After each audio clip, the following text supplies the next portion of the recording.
Hi everyone, my name is Ajden Towfeek and welcome to my course, Angular Material.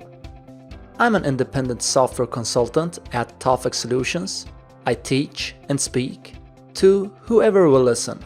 I also code, blog and record screencasts on the latest web technology.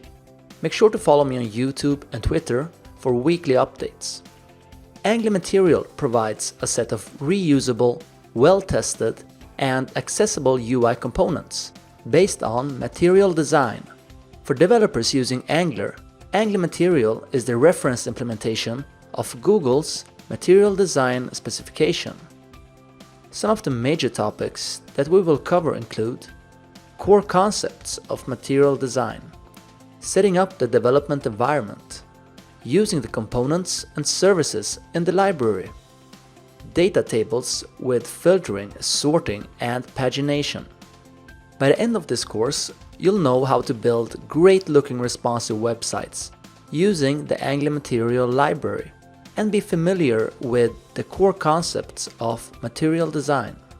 Before beginning this course, you should be familiar with Angular. If you have not done so already, be sure to check out some of the many Angular titles in the library. I hope you'll join me on this journey to learn Angular Material with the Angular Material course at Pluralsight.